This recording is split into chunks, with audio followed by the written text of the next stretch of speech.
The countries are very similar in terms of the facilities that they have to offer to the immigrants: quality of life, employment opportunities, organized immigration system, infrastructure, education and medical facilities, world-class cities. Everything is very similar in both of these countries. But obviously, there are some factors based on which you should decide whether you should immigrate to Australia or you should choose Canada. So, the factors which we are going to discuss in this video would be cost of living, average salary, weather conditions, geographical advantages, rights and privileges, employment opportunities, and few other factors as well. Now, these factors would be important for you only if you're eligible to apply in both of these countries. What if you're not eligible to apply in Australia?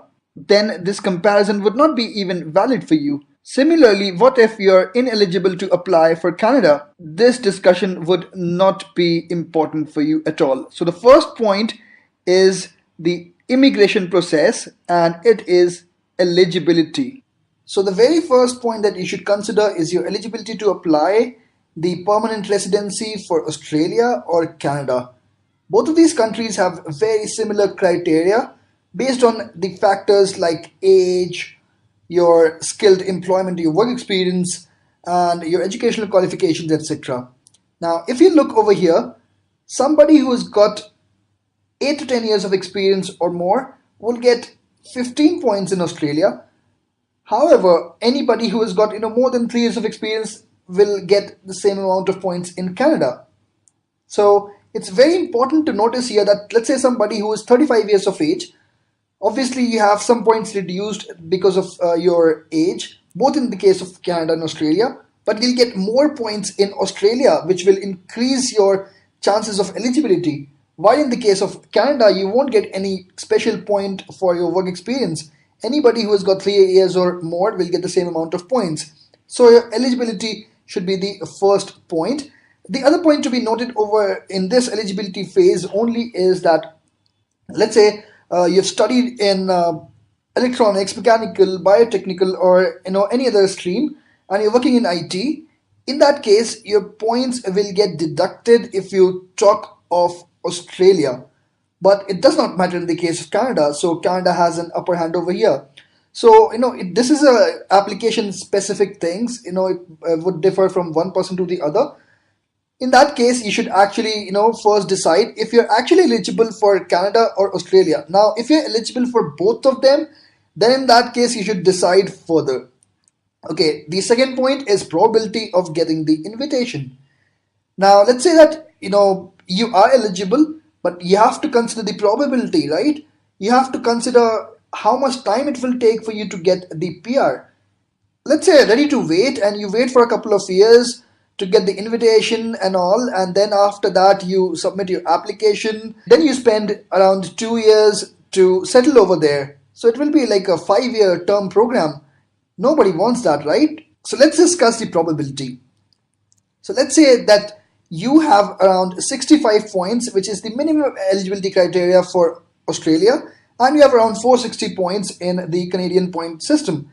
So in that case, you're eligible for both of them, but in the case of Australia, you'll have to wait for maybe an year to get the invitation. You never know. It might take even 1.5 years. But in the case of Canada here, you'll get the invitation immediately in the next draw within the next 15 days because you'd have a great CRS score. Now, let's say the other case, you have 75 points, while in the case of Canada, you have 410 points. In that case, the probability of getting the invitation from Australia is more. You'll get the invitation from Australia in a couple of months, if not less. In the case of Canada, you'll need to wait or maybe apply for any PNP program. So in this case, you should apply for Australia.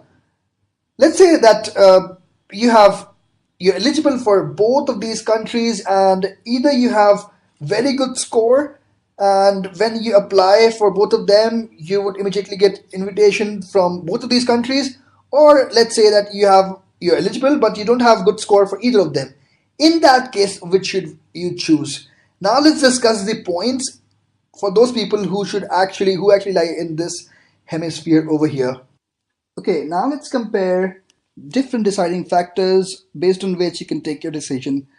So the first factor would be cost of living, which is actually higher in the case of Australia, while in the case of Canada, it is a bit lower side.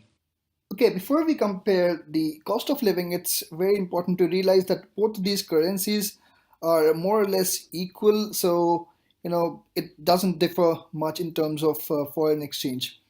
Okay, cost of living. So this is a very useful website that I found over the internet. They've given a description over here across many things over here.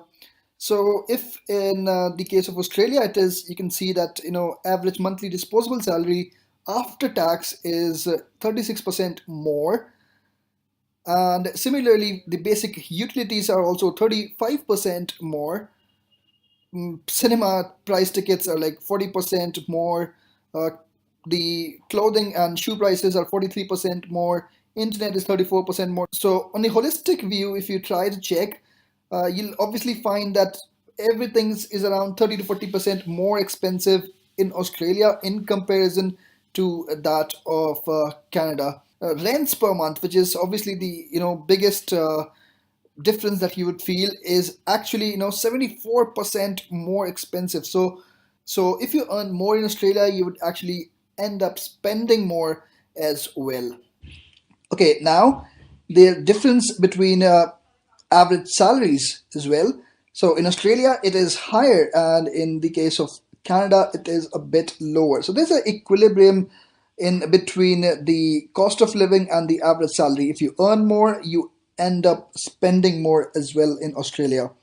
Okay, so this is the official website of government of Australia, and you can find that the average salary per week is around 1600 in the case of Australia, while in the case of Canada it's around $1,000 only. Big difference actually, in the case of average weekly earnings in Canada in comparison to that of Australia. So the weather conditions. Weather conditions are much better in Australia. It is much warmer. If you live in, if you belong to countries like India, Pakistan, you'll find much, more of a similar weather in Australia, while in Canada it is much, much colder. Obviously, it is famous for its cold weather. For 3, 4 months, the temperature would even go down to around minus 25, 35 degrees Celsius in some places of Canada.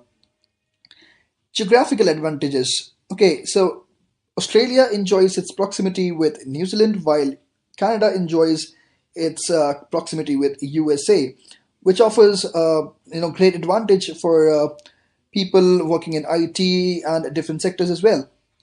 Now, if you're a permanent resident of Australia, in that case, migrating to New Zealand, living or working in New Zealand would be much easier. But in the case of Canada, as a permanent resident, it's very difficult because you have to get that H-1B visa. However, when you become the citizen of Canada, it becomes much easier. Social security benefits. Social security benefits like sickness and unemployment, wages. In Australia, you would get them only after 2 years of being and living as permanent resident, while in Canada, you would enjoy it immediately. So this also difference, it might be a deciding factor for some people. Unemployment rate. Okay, unemployment rate in Australia is bit on the lower side. However, in Canada, it is slightly on the higher side. Let's see what the statistics have to say about it. Okay, so again, this is the official website of Government of Canada, and you can find that in October 2018, the unemployment rate was around 5.8%, while in the official website of Government of Australia, you can find the official unemployment rate was exactly 5.2%. So there's a difference of 0.6% in Australia to Canada. But obviously, this is just a statistics, and it does differ from one person to the other and from one profile to the other. Okay, citizenship. Being in Australia as a permanent resident, you have to spend around 4 years to apply for the citizenship, while in the case of Canada, you have to stay there for 3 years and then you can apply straight away for the citizenship of Canada. And obviously I'm talking staying there as a permanent resident, not as a temporary worker, or on a work permit or on a study visa. So guys, these were the basic points through which you can actually decide, if you want to immigrate to Canada or if you want to immigrate to Australia. But I would still insist, first of all, you should consider the immigration process, and there are different, benefits, pros and cons of each of these countries, but they're more or less very similar. They are both are great countries to immigrate, and they offer, huge benefits to people who actually immigrate as permanent residents. So thank you guys for watching this video. If you like the video, please click the like button.